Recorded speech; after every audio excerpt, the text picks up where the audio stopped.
ये किधर से देगा? यदि क्या बीतेगी तो तुम्हारे भले के लिए। तो बुरा काम मत करो, अच्छा करो। यानी क्या करो? सत्य बोलो, दया करो, सेवा करो, आदर करो, पहले समझ लो, रक्षा करो, एक दूसरे के काम आओ। ये अच्छा काम है। धोखा मत दो, बेईमानी मत करो, झूठ मत बोलो, दगेबाजी मत करो, चोरी मत करो, डकैती मत करो, ये बुरा काम है। अच्छे काम को करो। चलो आज ही से शुरू कर दो। तो दिन में खेती करो, दुकान दफ्तर का काम करो, जो भी दफ्तर है सरकारी से लेकर के प्राइवेट तक, और खेती और दुकान, जो कारखाने से लेकर के और कस्बों में और मतलब शहरों में दुकानें, ईमानदारी मेहनत के साथ। ईमानदारी मेहनत घर में चाहिए, नहीं पति पत्नी 2 मिनट भी नहीं चल सकते। ईमानदारी मेहनत वहां भी चाहिए। ईमानदारी मेहनत भाइयों में चाहिए, नहीं भाई भाई नहीं रह सकते। ईमानदारी मेहनत अपनी जाति में चाहिए, नहीं जाति नहीं रह सकती। ईमानदारी मेहनत धर्म में चाहिए। जो भी धर्म किसी का, हिंदू मुसलमान कोई भी धर्म हो, ईमानदारी मेहनत उसमें भी चाहिए। अगर नहीं रहेगी तो नहीं धर्म चलेगा। ईमानदारी मेहनत राज में चाहिए। अगर वहां भी ईमानदारी मेहनत नहीं होगी तो राज नहीं चल सकता। ये बात आपने क्यों नहीं सोची? आपको तो अपने हक की कमाई, कहीं भी काम करते हो आपको मिलता है। दफ्तर में किसी सरकारी गैर सरकारी दफ्तर में काम करते हो, वेतन आपको मिलता है। जब जब आप मांगते हो और कहते हो हमको कमी हो गई, तब तक कुछ बढ़ जाता तो आपको मिलता। फिर तो ईमानदारी मेहनत करनी चाहिए। जब आप ईमानदारी मेहनत नहीं करोगे, उसमें चोरी करने लगोगे और बगल में तुम खेत काटोगे और बगल में रात को तुम किसी कारखाने से पेटी उठा ले आओगे, तो ईमानदारी मेहनत चली गई। फिर तो मतलब है उसमें तुम्हारी बरकत ही नहीं होगी। वो तो उसमें रोग लग गया, घुन लग गया, तो मतलब खत्म हो जाएगा।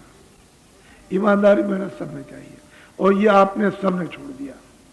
सबने मिट्टी मिला दो, कंकड़ मिला दो, इसमें ये मिला दो, उसमें वो मिला दो, उसमें वो मिलाओ, ये सब काम। पैसे लो आप, 4 पैसे इरादा कर लो कि मुझे 1 रुपए में 4 आने लेना है, तो डंगा पीट के लो कि देखो साफ चीज है ये ईमानदारी है। इसको ईमानदारी कहते हैं। मेहनत की हो, मेहनत का आपने फल लिया कि ईमानदारी ये है कि मतलब 1.25 रुपए का है, तो ठीक है दे देंगे भाई, चीज तो खराब नहीं। लेकिन जब आप बेईमानी करने लगे, मिलाने लगे, तब तो उसमें रोग लग गया। तू नहीं समझता है कि मेरा ये कैसे निकल जाएगा। लड़की बीमार, लड़का बीमार, स्त्री बीमार, पति बीमार, माता पिता बीमार, अड़ोसी बीमार, पड़ोसी, सब पैसा तेरा उसमें चला जाएगा। परेशान, अलग काम से अलग जाएगा, घर का काम नहीं, दुकान का नहीं।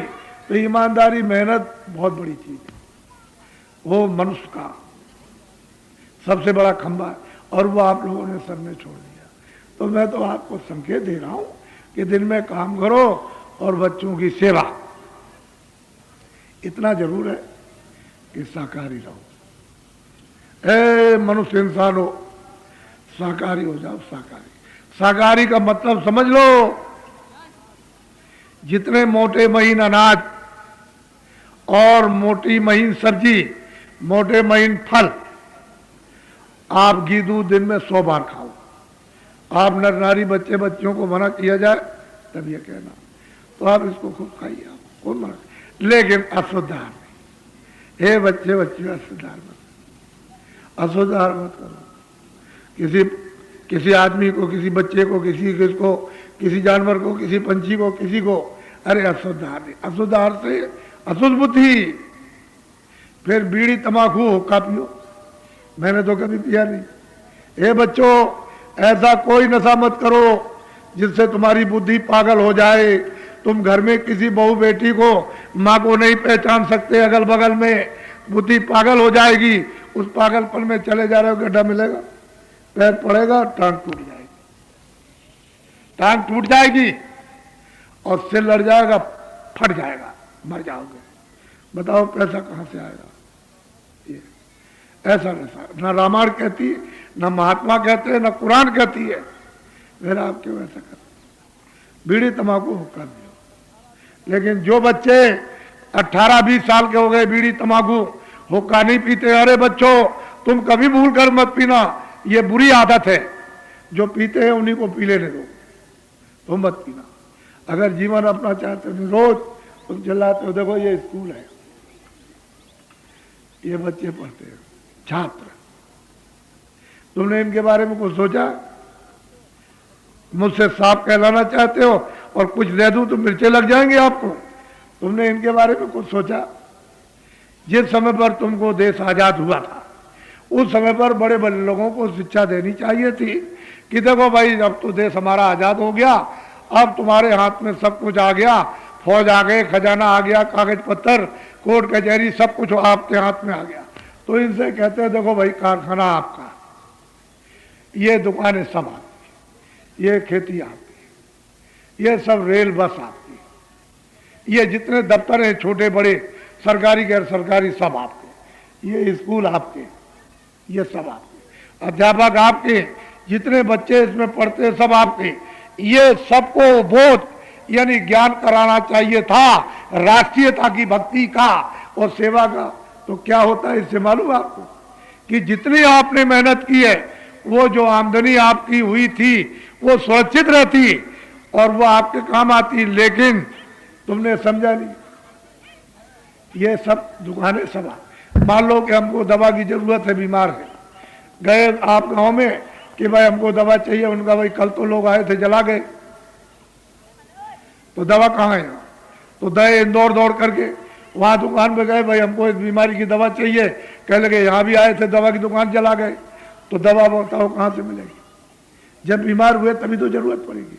कहीं बस में जाना, कहीं रेल में जाना, तो चीजें तो सब आपकी हैं, सब आपके काम आएंगी। ऐसा क्यों समझते हो? कोई शादी विवाह है तो दुकान पर जाओगे, घर में रखो रहोगे सामान खराब हो जाएगा।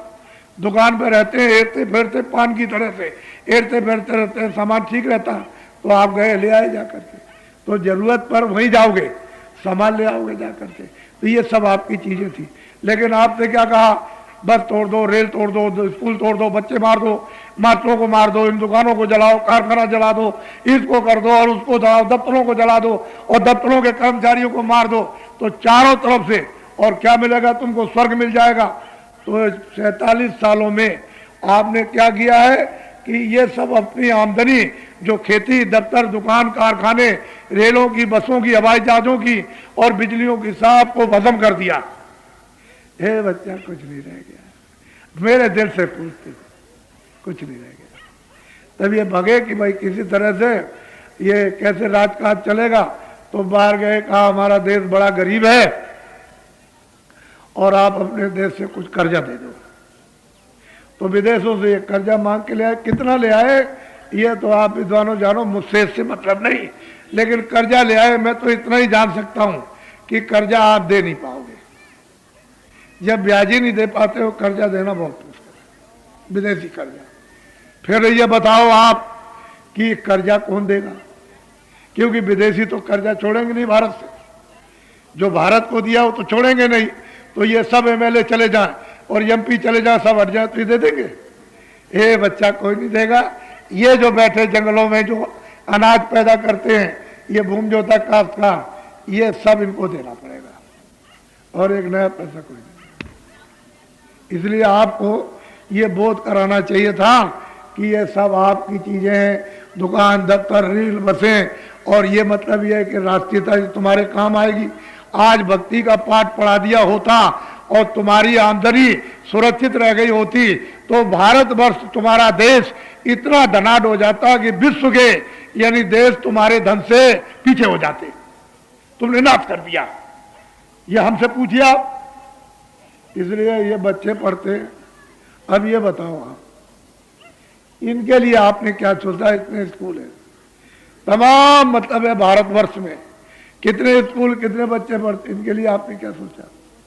अब जब पैसा नहीं रह गया यानी कर्जे का पता नहीं कहां लगा, तो भगे आप वहां विदेशों में, वहां के सरकारों से कहा हाथ जोड़कर कि हमारा देश गरीब है, अपने देश के सेठ साहूकारों को यहाँ भेजो, तो अपने पूंजी का यहाँ से ले चलो, विस्तार कर दो, क्योंकि वहां पूंजी नहीं रही।